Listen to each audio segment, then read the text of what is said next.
సందేశాలు ఎవరెవరో ఎన్నెన్నో చెప్తారు, కానీ నేను ఆది కాండము నుంచి ప్రకటన గ్రంథం వరకు స్వస్థతల గురించి ధ్యానిస్తున్నప్పుడు స్వస్థతకు సంబంధించినటువంటి నోట్బుక్ను ప్రత్యేకంగా మీరు పెట్టుకోవాలని ప్రభు పేరట తెలియజేస్తూ, మరి నేను లాస్ట్ మంత్ చెప్పినటువంటి మరి గ్రీకులో ఆరోగ్యాన్ని మరి హైజీ అంటారు, మరి రోగాన్నైతే సోనోస్ అంటారు, వ్యాధినైతే ఇసోక్రేట్స్ అంటారని, నేను మరి వైద్యాన్ని థెరపీ అంటారని, స్వస్థతను రాఫా అంటారని మరి లాస్ట్ మంత్ నేను చెప్పి ఉన్నాను.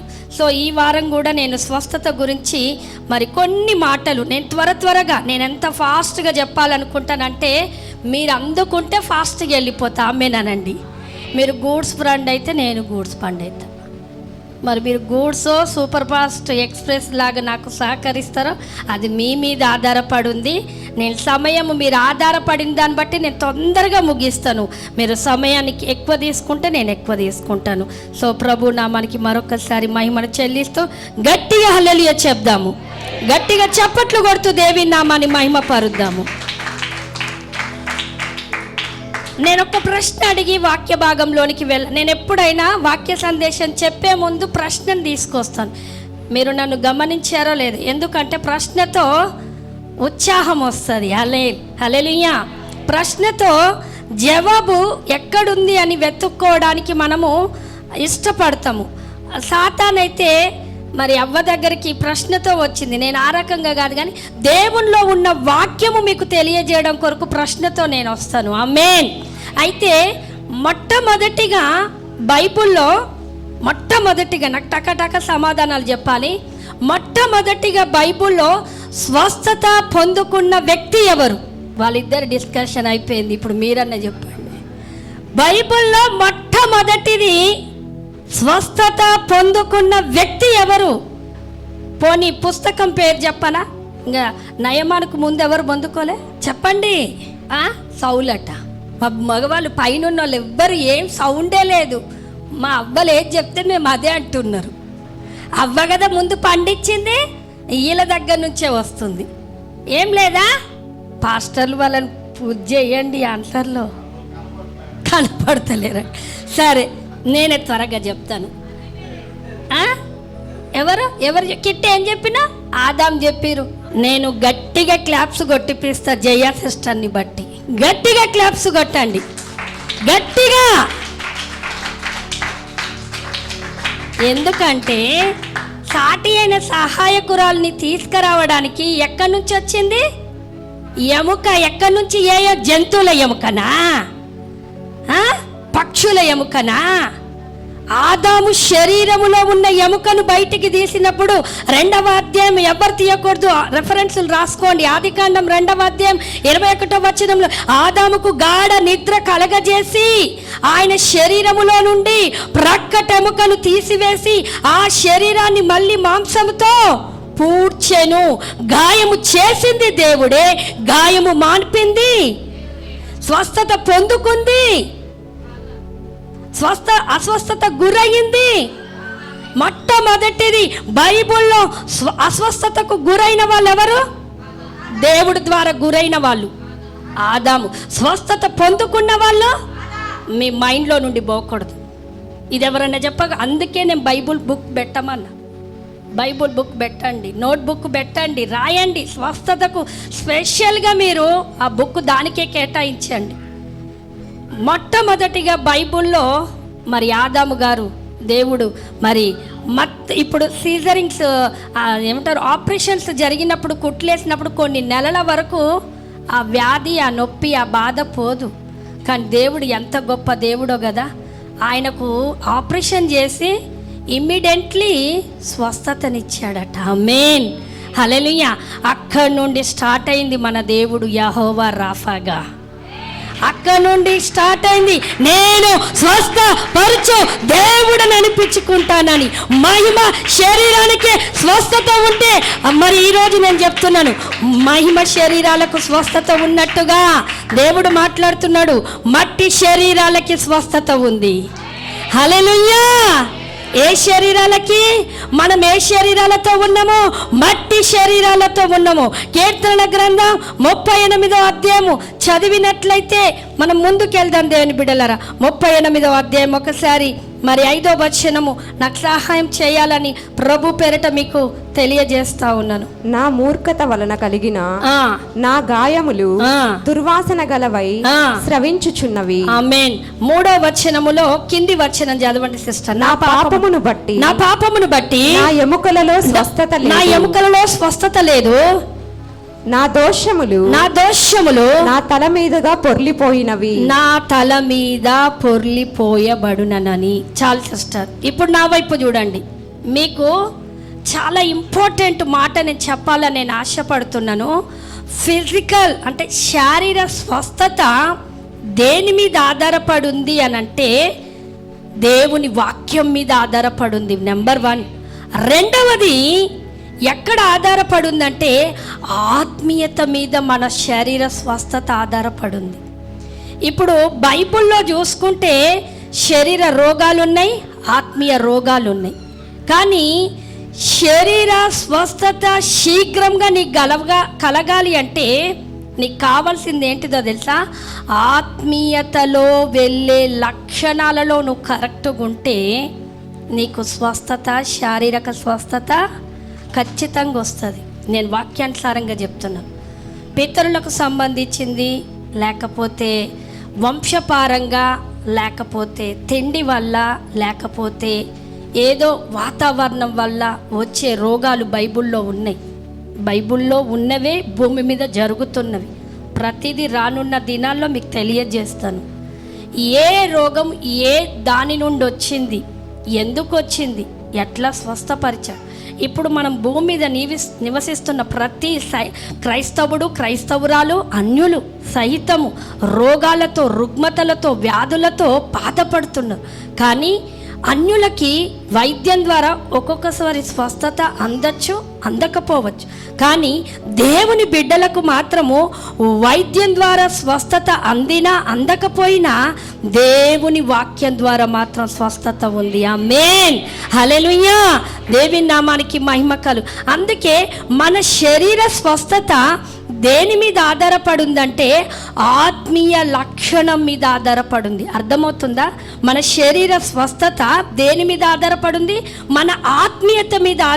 ఆత్మీయతను నువ్వు ఎంత చక్కగా దిద్దుకుంటావో, నీ ఆత్మీయతను ఎంత చక్కగా సరిచేసుకుంటావో శరీర స్వస్థత మేము ప్రార్థించనవసరము లేదు, దైవజనుడు చేతులు పెట్టనవసరము లేదు, నూనె రాయనవసరము లేదు. వాక్యము వెల్లడి అగుట వలనే మీకు వెలుగు కలుగున రీతిగా స్వస్థత దొరకబోతుంది. ఆమేన్, హల్లెలూయా. దేవుని నామానికి మహిమ కలుగును గాక. ఈ 38వ కీర్తన దావీదు రాశాడు. అక్కడ పైన ఉన్నటువంటి మాట ఏంటంటే జ్ఞాపకార్థమైనటువంటి కీర్తన రా. ఏంటిది జ్ఞాపకార్థం అంటే, నేను ఈ 38వ కీర్తనను క్షుణ్ణంగా నేను చదివాను. మీరు ఇంటికి వెళ్ళాక మరొక్కసారి చదవండి. ఈ 38వ కీర్తనతో పాటు కొన్ని కీర్తనలు ఉన్నవి.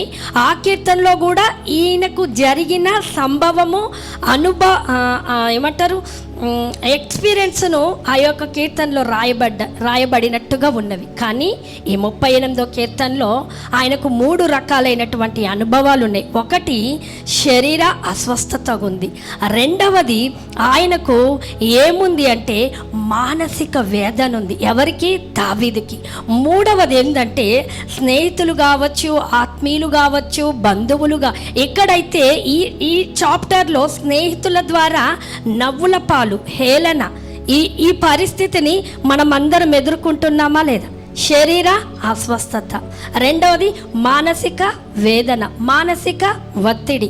మూడవది దావీదు అంటున్నాడు, స్నేహితుల ద్వారా నేను అవమానింపబడుతున్నాను, లేకపోతే ఆత్మీయుల ద్వారా నేను అవమానింపబడుతున్నాను. అది మనందరి జీవితంలో ఉంది. కొన్నిసార్లు దేవుడు కదలకపోతే ఆత్మీయులు, పక్క చర్చి వాళ్ళు అడుగుతారు, నువ్వు ఆ చర్చికి పోతే జరుగుతలేవు కదా, మా చర్చికి రా. ఏం లేదు, సీక్రెట్. అందున్న దేవుడు ఒకటే, ఇండ్లున్న దేవుడు ఒకటే. ఆమేనండి. అక్కడ పాస్టరే, ఇక్కడ పాస్టరే. ఏంటిది వాళ్ళ సీక్రెట్ అంటే కాంగ్రిగేషన్ పెంచాలని మా చర్చికి రండి అంటారు. మీకు అర్థమైందా? అది వీళ్ళు ఏమనుకుంటారంటే ఉన్న సంఘాన్ని వదిలిపెట్టి బోడి చేసేసి ఆ సంఘానికి వెళ్ళిపోయి ఆ సంఘాన్ని సభ్యత్వంగా కోరుకొని ఆ సంఘంలో కొద్ది దినాలు పోతారు. ఇంట్లో పోయినప్పుడు పొందుకోలేరు, ఆ సంఘంలో పోతే పొందుకోలేరు. ఎందుకు అంటే వాళ్ళకొకటి నీడ్ ఉంది, వాళ్ళకొకటి కారణం ఉంది, వాళ్ళకొకటి కొరత ఉంది. ఆ కొరతను మీకు చెప్పాలని నేను ఆశపడుతున్నాను. దావీదు గనక అస్వస్థతకు గురయ్యాడు. దేన్ని బట్టి అంటే ఆయన మనం చదువుకున్నటువంటి మాటలు 38వ అధ్యాయములో 3-5 వచనాలు మనం క్లుప్తంగా చదివినట్లయితే ఆయన అంటున్నాడు ఏమనంటే, నా ఎముకలలో, నా పాపముల నట్టివి నా ఎముకలలో ఏమి లేదట, స్వస్థత లేదు. శరీర అస్వస్థత దావీదు పొందుకుంటే, అయ్యా శరీర అస్వస్థత దేన్ని బట్టి వచ్చిందంటుండో, పాపమును బట్టి వచ్చిందని చెప్తుండు. ఆ పాపము నా ఎముకలలో, ఎముక బలంగా ఉంటే శరీరం దృఢంగా ఉంటుంది. ఆమేనండి. అందుకే మన ఎముకలకు కావలసిన కాల్షియము ఎక్కడి నుంచో తీసుకుంటాం, పాలు, గుడ్లు, మాంసకృతులు, మరి సూర్యుని నుండి, D3 నుండి, ఎన్నో రకాలుగా. అన్నిటికంటే దేవుని నోటి మాట చేసిన సూర్యుని నుండి ఎంత విటమిన్ లభిస్తుందో, కాల్షియము, నీతి సూర్యుడు ఆమేన్ యేసు క్రీస్తు అనే వాక్యము ద్వారా ఆ వాక్యపు వెలుగులోనికి వెళ్ళినప్పుడు కాల్షియము నీకు సమృద్ధిగా అందించబడుతుంది. ఆమేన్. ఆత్మీయ ఎముకలు దృఢంగా, బలంగా, పుష్టిగా ఉండబోతవి. ఆమేన్. హల్లెలూయా. అక్కడ ఇంకొక మాట అంటున్నాడు ఏమనంటే, నా మూర్ఖత్వము కలిగిన నా గాయములు ఏం చేస్తున్నాయట. చూడండి, కొన్ని వ్యాధులు మనకేం తీసుకొస్తాయో తెలుసా, చెడు వాసనను. మీకు సీక్రెట్ చెప్తాను, దెబ్బ తగిలిన వెంటనే దుర్వాసన వస్తుంది. చూడండి, వాడు చేసినంత, ఆమె చేసినంత ఇంకా పాపం ఎవరు చెయ్యలేదు. ఇది వాక్యము, నేను కాదు.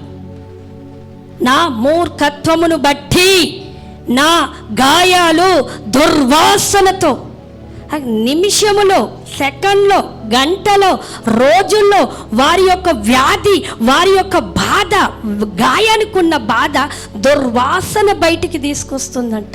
దేన్ని బట్టి అట, మనము దేవునికి దూరమైనప్పుడు. ఇది ఓన్లీ క్రైస్తవులకే, దేవుని వాక్యం వింటున్న దేవుని. మళ్ళా దీన్ని తీసి ట్రోలింగ్ పెట్టి, సిస్టర్ ఇట్లా చెప్పారు, మేమెందుకు ఇట్లయినా మనం మళ్ళీ ట్రోలింగ్ తీసుకొని వస్తారు. దయచేసి దేవుని వాక్యం వింటున్న ఆత్మీయులకే నేను స్వస్థత గురించి మాట్లాడుతున్నా. హల్లెలూయా. దేవి నామానికి మహిమ. దేవుడు అందరినీ బాగు చేస్తాడు, కానీ ఆయన అంటాడు, నా యొద్దకు వచ్చిన వారిని, అంటే అన్యులు వచ్చినా బాగు చేస్తున్నట్టు, కానీ అన్యులు యేసుక్రీస్తు దగ్గరికి వెళ్ళినప్పుడే స్వస్థతను పొందుకుంటున్నారు. ఆమేన్. హల్లెలూయా. అంటే దేవుని వాక్యం అంటుంది, దావీదు ఎక్కడో పాపము చేశాడు, ఆ పాపం వల్ల ఆయన ఎముకలలో స్వస్థత లేదు, నేను శరీర స్వస్థతకు గురయ్యాను. రెండవది మానసిక వేదన. మనకు కూడా శరీరంలో ఎన్నో రోగాల చేత బాధపడుతున్న మనకు అస్వస్థతలు ఉన్నాయి. మానసిక వేదన, ఈయనకైతే మానసిక వేదన దేని బట్టి వచ్చిందో తెలుసా, తన స్వంత కడుపులో పుట్టిన, తన రక్తం పంచుకొని పుట్టిన కుమారుల ద్వారా మానసిక వేదన వచ్చిందండి. మరి మన ఇంట్లో కూడా మానసిక వేదన, భర్త ద్వారా మానసిక వేదన, అప్పుల ద్వారా మానసిక వేదన, అనుకుంటున్నటువంటి ఆశీర్వాదం మనం చూడకపోతే కూడా మానసిక వేదన. ఇరుగు పొరుగు వారు హేళన చేస్తుంటారు చూడండి, నవ్వులు పాలు చేస్తుంటారు. ఏమైంది వాళ్ళకి ఏదో కనబడాలి. మనకు స్వస్థత మనకంటే ముందు వాళ్ళు, నువ్వు పొందుకోలే, నీకు రాలే, నీకు జరగలే, ఏమైంది, వాళ్ళు హేళన చేసేది మనకున్న గాయానికంటే బహుఘోరమైనది దేవుని బిడ్డలారు. అందుకే దేవుడు మాట్లాడుతున్నాడు, శరీర స్వస్థత, మానసిక వేదన, ఈ మన బంధువులు, మన రక్త సంబంధికులు, స్నేహితులు, దేని ద్వారా మనకు ఏది వచ్చినా మనకు స్వస్థత రావాలి అని అంటే, శరీర స్వస్థత, ఆత్మీయ స్వస్థత రావాలంటే మొదటగా మన ఆత్మీయతను మనం ఏం చేయాలట, చాలా చక్కగా ఆత్మీయతను మన వాక్యములో మరి కట్టుకొని సరి చేసుకొని ముందుకు వెళ్ళాలని ప్రభు పేరట మీకు తెలియజేస్తా ఉన్నాను. అయితే నేను ఇప్పుడు చాలా చక్కని సమయంలోనికి వచ్చాను. ఒక్క పాయింటే నేను చెప్పి నేను ముగిచ్చేస్తాను. ఇక్కడ రాయబడినటువంటి మాట మరొక్కసారి 4వ వచనం చదవండి సిస్టర్. కింది వచనం 5వ వచనం. నా మూర్ఖత వలన కలిగిన నా గాయములు దుర్వాసన గలవై స్రవించుచున్నవి. నా వైపు చూడండి. అయితే మిమ్మల్ని ప్రశ్న అడుగుతున్నా, మూర్ఖత్వం అంటే ఏంటి? మూర్ఖత్వం అనే రాసింది కదా. మూర్ఖత్వం అంటే ఏంటి? మొండితనం. మా ఆయన భలే మూర్ఖుడండి, మా పిల్లలు భలే మూర్ఖులండి, మా యజమానుడు భలే మూర్ఖుడండి, నా భార్య మూర్ఖురాలండి. యోబు తన భార్యను అన్నాడు, మూర్ఖురాలు మాట్లాడినట్టు. అట్లా మీకు ఇంటి ఇస్తే చెప్తారు అన్నట్టు కదా. నేను అక్కడ అన్నయ్య చెప్పా, మూర్ఖ స్వభావాన్ని చెప్పమంటున్నా. మూర్ఖ స్వభావము ఎవరైనా చెప్పగలుగుతారా? ఎనీవన్? చెప్పిన మాట అబ్బలే చెప్తున్నారు. ఇప్పుడు మీరు చెప్పిన మాట విందురుగాక. హల్లెలూయా. ఈ మూర్ఖ స్వభావం మనల్ని ఎక్కడికి నడిపిస్తుందంటే, మనకున్న రోగాన్ని దుర్వాసనలోనికి, అంటే దుర్వాసన, రోగం వస్తే దుర్వాసన అంటుండు. నేనంటాను, మూర్ఖత్వం నిన్ను ఎక్కడికి నడిపిస్తుందంటే, దుర్వాసన వస్తే వెంటనే నీ గురించి ఎవరన్నా మాట్లాడుకోవాలని, వాడి గురించి మాట్లాడుకో, నా నోరు కంపైపోతుంది. ఇది అసలు భాష. వాడి గురించి మాట్లాడడం వేస్ట్ అంటారు, ఇంకొక అర్థంలో చెప్పాలంటే. అవునా లేదా? మూర్ఖ స్వభావము అంటే చెప్పింది చేయకపోవడం అని మీరు అంటున్నారు. కానీ పాస్టర్ గారు ఇంతకుముందు చెప్పారు, దేవుని వాక్యం వినుట వలన మనకేమొచ్చింది? విశ్వాసం వచ్చింది. అయితే మీరు బైబుల్ తెరవకండి, గబగబా రాసుకోండి. మత్తయి సువార్త, మార్కు సువార్త, లూకా సువార్తలు, ఇవి ఈ 4 సువార్తలు రాయబడి ఉన్నాయి. అయితే మత్తయి భక్తుడు ఎవరి గురించి ఉద్దేశించి రాస్తున్నాడు అంటే, యూదా జనాంగం గురించి రాస్తా ఉన్నాడు. అయితే యూదా జనాంగం గురించి రాస్తున్నటువంటి మత్తయి భక్తుడు అంటా ఉన్నాడు ఏమని అనంటే, మరి మత్తయి సువార్త 17వ అధ్యాయం ఒకసారి 17వ వచనం ఒక్కసారి మీరు ఈ మాటను చదివినట్లయితే నేను ముందుకు వెళ్ళాలని ఆశపడతా ఉన్న దేవుని బిడ్డలారా, యూదా జనాంగాన్ని ఉద్దేశించి మత్తయి సువార్త రాసినటువంటి మాట. మత్తయి సువార్త 17:17 చదవండి నాన్న. అందుకు విశ్వాసము లేని మూర్ఖతరము వారలారా, మీతో నేను ఎంత కాలము ఉందును, ఆమేన్, ఎంతవరకు మిమ్మును సహింతును. చాలు సిస్టర్. విశ్వాసము లేని, ఇప్పుడు నా వైపు చూడండి.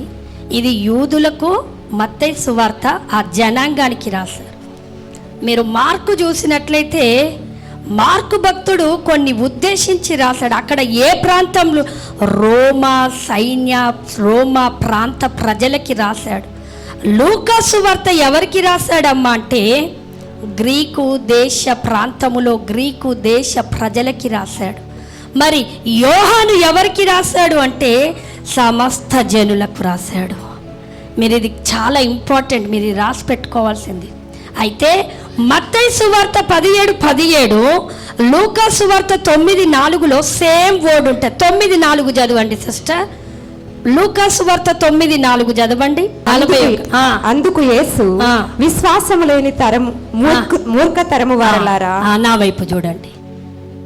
మత్తయి 17:17 విశ్వాసము లేని మూర్ఖతరం అని యూదా ప్రజలకు సంబోధించాడు. లూకా సువార్తకు వచ్చేసరికి ఇది గ్రీకు దేశ ప్రజలకి, గ్రీకు ప్రాంతంలో ఉన్న లూకా డాక్టర్గా, వృత్తిరీత్యా డాక్టర్గా ఉన్న ఆయన ఏమని రాశాడు అంటే 9:41 ఉంది. ఏమనుంది? విశ్వాసము లేని మూర్ఖత్వరముల.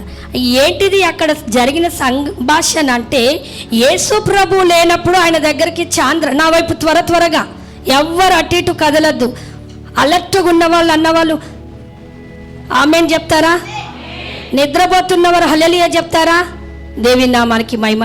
ఈ 2 చాప్టర్లు అంటే మార్కులో కూడా ఉంది, కానీ మార్కులు అంతగా ఉద్దేశించి రాయబడలేదు. ఈ 2 చాప్టర్లలో, 2 పత్రికలలో, సువార్తలలో రాయబడినటువంటి మాటలు ఏంటంటే, విశ్వాసం లేని మూర్ఖ త్వరములారా. ఎందుకు ఈ మాట? యేసు ప్రభువు లేరు, కొంచెం లేటుగా వస్తున్నారేమో. చాంద్ర రోగం కలిగిన ఆ వ్యక్తిని తండ్రి శిష్యుల యొద్దకు తీసుకొస్తే ప్రార్థన చేస్తే పోలేదు. ఈ మత్తయిలో రాయబడింది, యేసు ప్రభువు శిష్యులను చూసి, శిష్యుల వైపు చూసి, శిష్యులను గద్దిస్తూ ఏమంటుండు?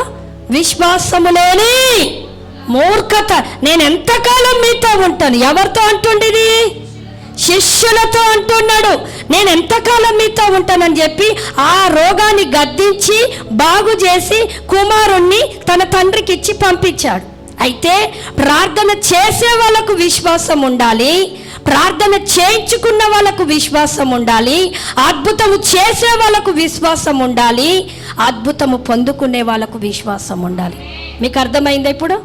అయితే శిష్యులు ప్రార్థన చేస్తున్నారు, కానీ ఏ విశ్వాసం ఉందట వాళ్ళకి? మా బాస్ వచ్చేదాకా ఏదో ఎల్లగొడదాం అన్నట్టుగా ఎల్లగొడుతున్నారు. అందుకే యేసు ప్రభు అన్నాడు, ఏమన్నా, నేను ఎంతకాలం ఉండాలి మీ దగ్గర? నేను కొద్ది కాలమే, నా పని అయిపోతుంది, నా చాప్టర్ ముగించబడుతుంది.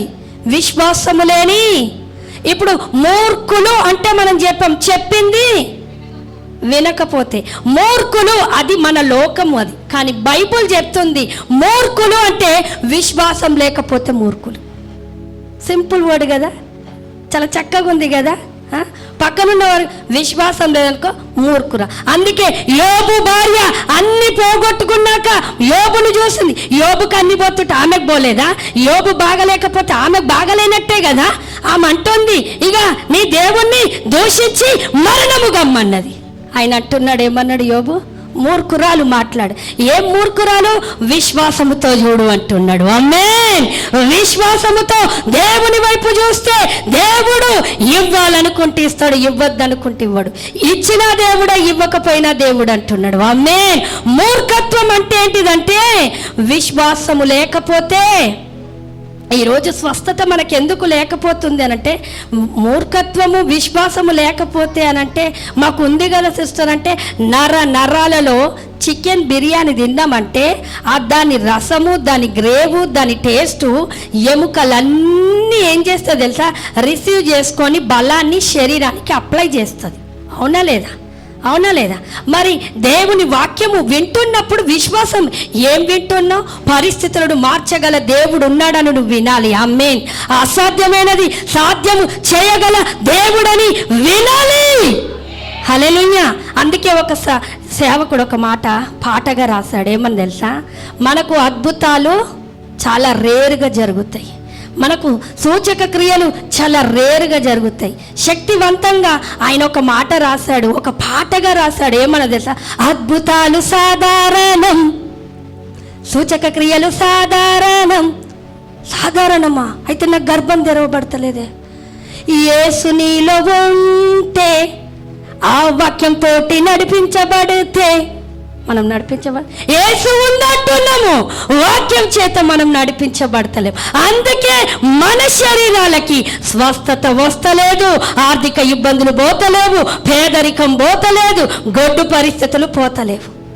పాట పాడుతుండండి. అద్భుతాలు సాధారణం, సూచక క్రియలు సాధారణం, అద్భుతాలు సాధారణం, సూచక క్రియలు సాధారణం. ఆమేన్. ఈ రోజు నువ్వు ఇంటికి వెళ్ళేటప్పుడు ఏమని పాడాలో తెలుసా? నాకు అద్భుతము చేస్తా, అది కాదు. నీకు ఏది జరగదంటుందో లోకము, అది సాధారణంగా చేయబోతుండు. గట్టిగా నమ్మండి. ఏది లోకము చెయ్యనంటుందో, రాజులు చెయ్యనంటుండ్రో, డాక్టర్లు చెయ్యనంటుర్రో, దేవుడు సాధారణంగా చేయబోతున్నాడు. 90 ఏండ్ల శార గర్భం ధరించింది. సాధారణమేనా? సాధారణమేనా? యెహోషువ, రక్త మాంసాలు కలిగిన యెహోషువ ప్రార్థన చేస్తే లోక సూర్యుడిని చంద్రుణ్ణి ఆపాడు. సాధారణమేనా? నీకైతలేదు.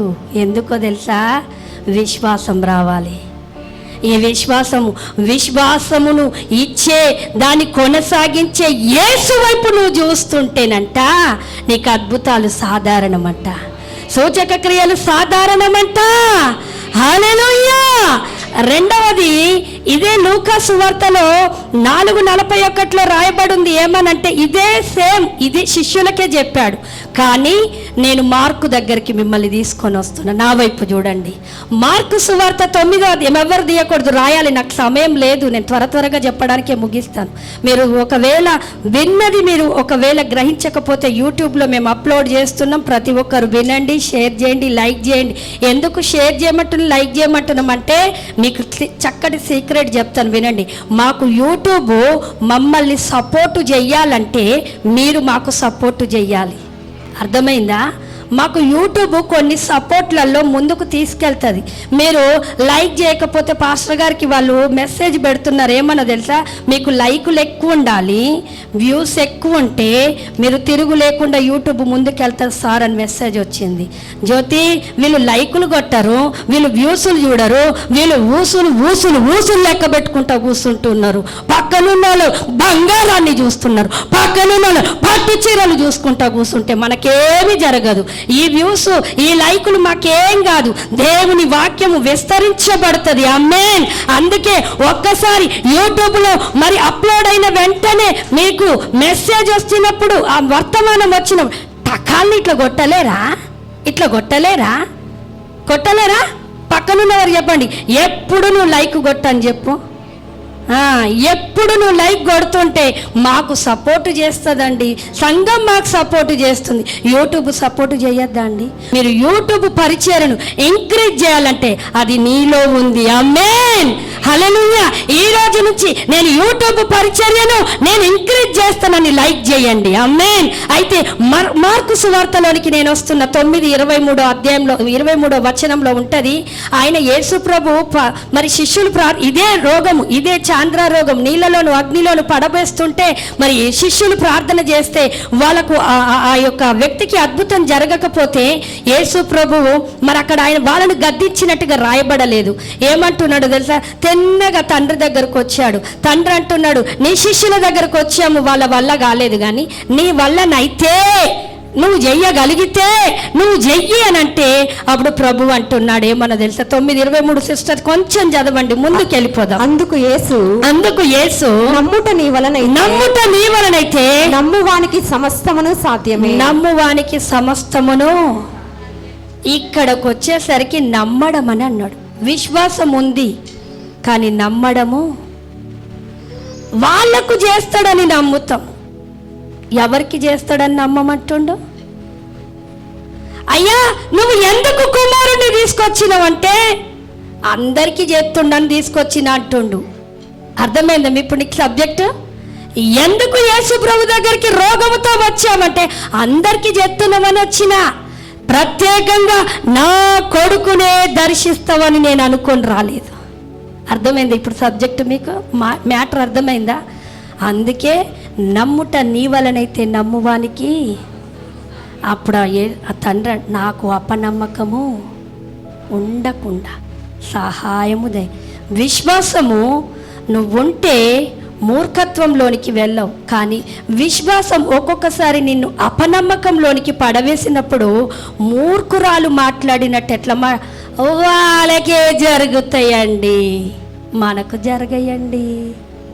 కొన్ని సంఘాలు భూమి మీద వాక్యాన్ని ప్రకటించే సంఘాలు ఉన్నాయి. కొన్ని సంఘాలు ఆత్మ చేత కలిగి, అభిషేకం చేత కలిగి స్వస్థతలు చేసే సంఘాలు ఉన్నాయి. ఆమేన్. నేను వాక్యం బోధించే సంఘాలను విమర్శించట్లేదు, అద్భుతాలు సూచక క్రియలు చేసే సంఘాలను విమర్శించట్లేదు, కానీ దేవుని శక్తిని ఉన్నట్టుగా బైబుల్ ప్రకారం జరిగించే సంఘాలే దేవునికి మహిమకరంగా నిలబడతాయి. ఆమేన్.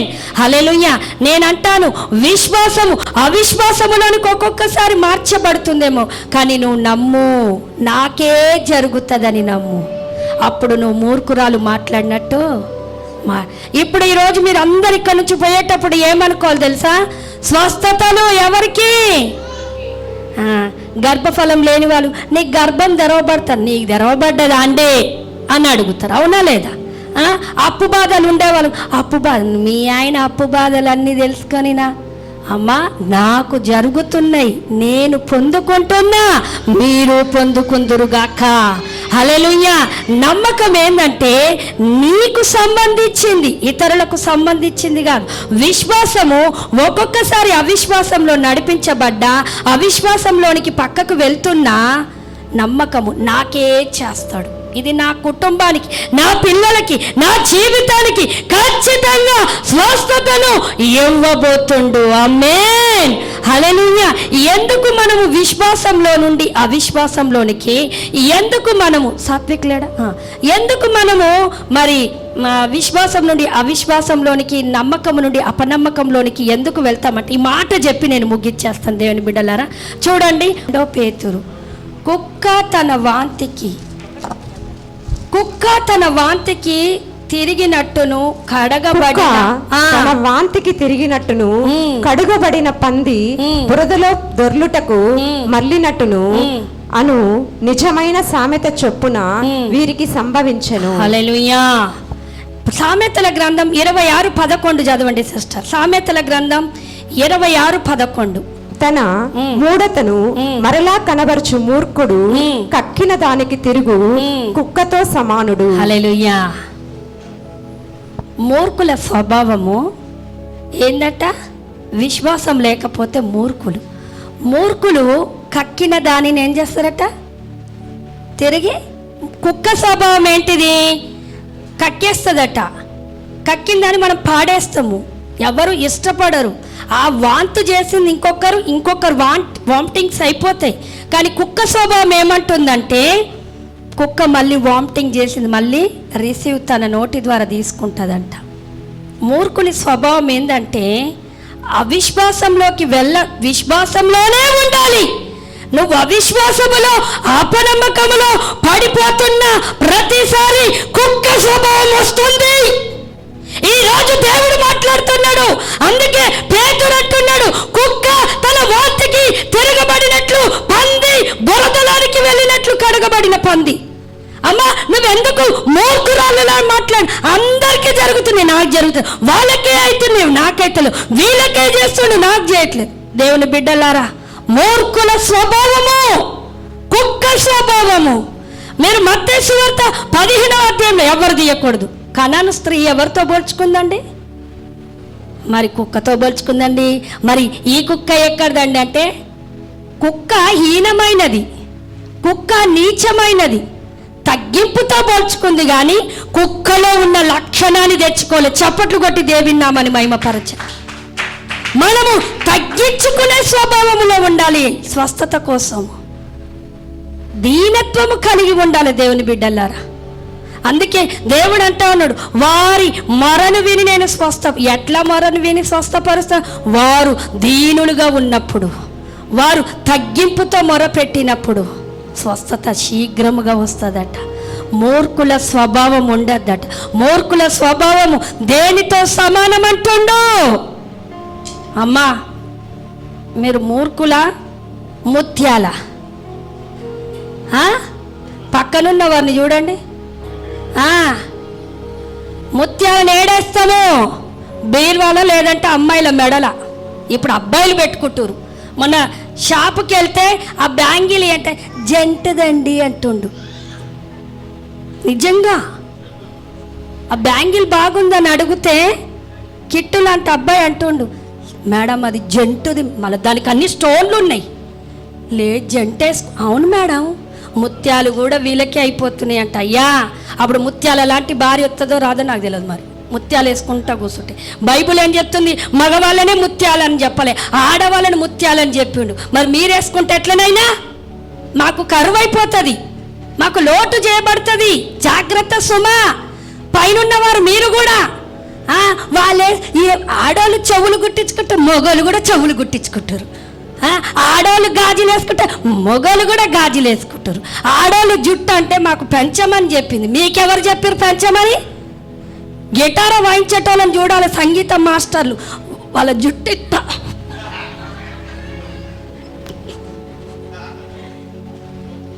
ఒక అతను రింగుగా కొట్టుకున్నాడు. పాట పాడంటే ఆ జుట్టే ఊగుతుంది. నాయన, స్త్రీల అలంకరణ పురుషులారా దొంగిలించకండి. పురుషుల అలంకరణ స్త్రీలు దొంగిలించద్దు. స్త్రీలు స్త్రీలాగానే రెడీ కావాలి, పురుషులు పురుషుల్లాగానే రెడీ కావాలి. అందుకే మీరు అంటే పాస్టరమ్మ ముత్యాలు అన్నావు కదా, అయితే మేము మూర్ఖుల్లాగా ఉంటామంటే, అమ్మ బైబుల్ సెలవిస్తుంది మనమందరం ముత్యాల్లాగా ఉండాలి. కడగబడిన ముత్యాల్లాగా, మెరిసే ముత్యాల్లాగా, దేవునికి ఇంపైన ముత్యాల్లాగా ఉందుముగాక. హల్లెలూయా. దేవుని నామానికి మహిమ కలుగును గాక. మూర్ఖ స్వభావము. మూర్ఖత్వం అంటే ఏంటిది? విశ్వాసం లేకపోవడమే మూర్ఖత్వము. చెప్పండి. మూర్ఖ స్వభావం ఏంటిది అనంటే కుక్క తన వాంతికి వెళ్ళిపోతుందట. ఓకే, ఎన్నిసార్లు లేపాలండి అవిశ్వాసంలో నుండి లేపి లేపి లేపి లేపి పాస్టర్లకు కానివ్వండి, ఎవరికైనా కానివ్వండి, ఎంత డిప్రెషన్ వచ్చేస్తుందో. పడిపోవద్దు మనం అవిశ్వాసములో, అపనమ్మకంలో పడిపోవద్దు. అందుకే నేను ఈ పాట చెప్పాను, అద్భుతాలు సాధారణం, సూచక క్రియలు సాధారణం. ఎవరికి తెలుసా? విశ్వాసంలో ఉండే వాళ్ళకి. యెర్మీయా గ్రంథం అంటుంది 3:17 రాసుకోండి, దేవుని వాక్యాన్ని అనుసరించే వాళ్ళు మూర్ఖులు గారట. అర్థమైందా? దేవుని వాక్యాన్ని అనుసరించే వాళ్ళు మూర్ఖులు గారట. మీరు దేవుని వాక్యాన్ని అనుసరిస్తున్నప్పుడు, దేవుని మాట చేత నువ్వు జీవించబడుతున్నప్పుడు విశ్వాసం నీలోనికి వచ్చి నమ్మకం నీకు పెరిగిపోయి నువ్వు అంటావు, డాక్టర్లు చేయలేని దేవుడు నాకే చేయబోతుండు. డాక్టర్ స్వస్థపరచబడింది, దేవుడు నన్నే అమ్మా, ఆది కాలంలో ఆదామును స్వస్థపరిచిన దేవుడు నిన్ను స్వస్థపరచుతానంటుండు, నిన్ను స్వస్థపరచుతానంటుండు, నీ కుటుంబాన్ని స్వస్థపరుస్తానంటుండు, నీ ఆత్మీయ జీవితాన్ని స్వస్థపరుస్తానంటుండు. ఆత్మీయ రోగము మూర్ఖత్వం ఉండద్దు, ఆత్మీయ రోగము అవిశ్వాసం ఉండద్దు, ఆత్మీయ రోగము అపనమ్మకం ఉండద్దు. ఈ అపనమ్మకము, అవిశ్వాసము, మూర్ఖత్వం, ఈ 3 వచ్చిన ఆత్మీయతలో. ఇవి 3 నీకు లేకపోతే శరీర స్వస్థత, ఆత్మీయ స్వస్థత దేవుడు నీకు అనుగ్రహించబోతాడు. హల్లెలూయా, హల్లెలూయా. ఎవరికి అసాధ్యం అనుకుంటున్నారు? అద్భుతాలు సాధారణం. అందరూ లేచి నిలబడదాం.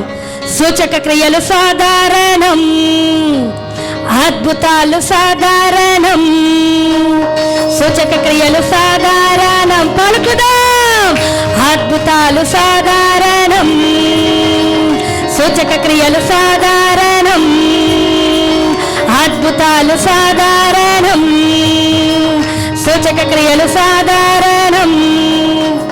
పర్మిల సిస్టర్, నువ్వు ఊహించని దేవుడు కార్యం చేయబోతుండా? ఆమేనను. అసాధారణమైంది నీ జీవితంలో సాధారణంగా మార్చబోతుంది. కృపా సిస్టర్, నేను ఒక దర్శనాన్ని నేను చూడబోతున్నాను. ఎడ్ల బండితో నీ జీవితాన్ని నడిపిస్తున్నావు, భారముతో నీ జీవితాన్ని నడిపిస్తున్నావు.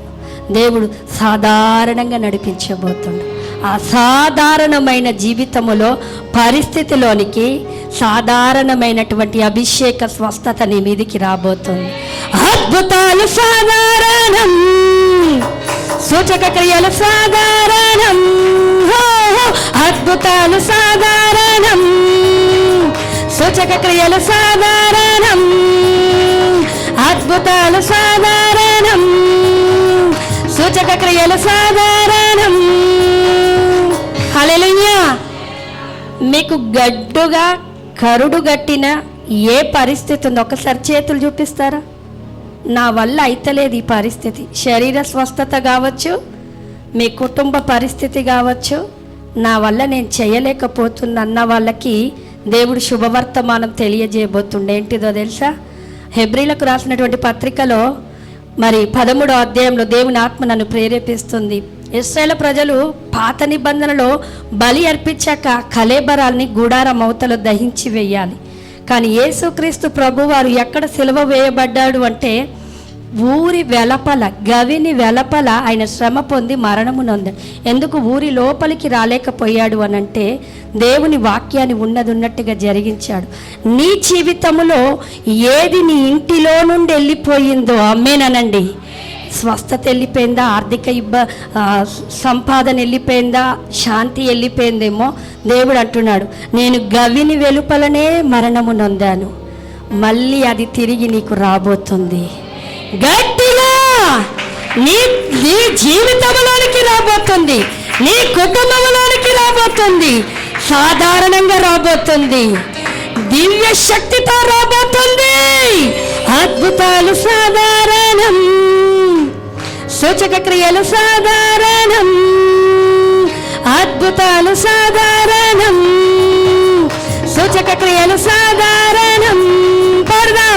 అద్భుతాలు సాధారణం, సూచక క్రియలు సాధారణం. ఫాస్ట్గా అద్భుతాలు సాధారణం, ఆమేన్.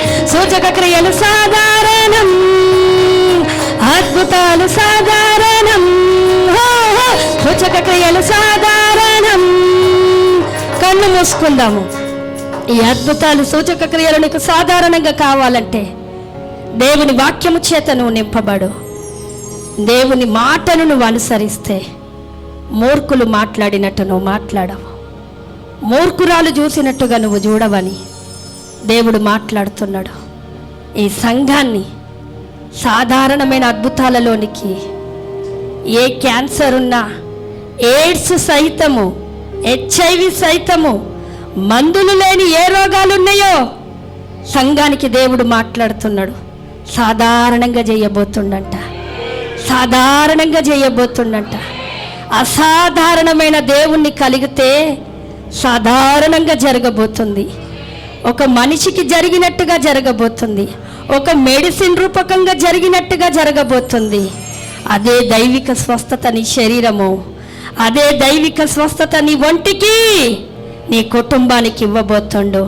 దయచేసి ఎవ్వరు అటు ఇటు కదలకుండా, దయచేసి నాకు శరీరంలో అనారోగ్యం ఉంది అన్న వాళ్ళు మాత్రమే ముందుకు రండి. మీ కొరకు నేను ప్రార్థన చేయబోతున్నాను. నాకు శరీరంలో అనారోగ్యం ఉంది, కీళ్ళ నొప్పి, కడుపు నొప్పి, ఏ నొప్పి ఉందో దయచేసి అందరు రాకూడదు. నేను అందరికీ చెయ్యను, ఎందుకంటే ఇది స్వస్థత, శరీర స్వస్థత. ఎక్కడ నీకు అస్వస్థత ఉందో దయచేసి గమనించి మీరు ముందుకు రావాల్సిందిగా ప్రభు పేరట మీకు తెలియజేస్తున్నాను. ఎక్కడ మీకు అస్వస్థత ఉందో, మీకు అద్భుతము స్వస్థత రూపకంలో పొందుకోవాలనుకున్న వాళ్ళు మాత్రమే మీరు ముందుకు నిలబడండి.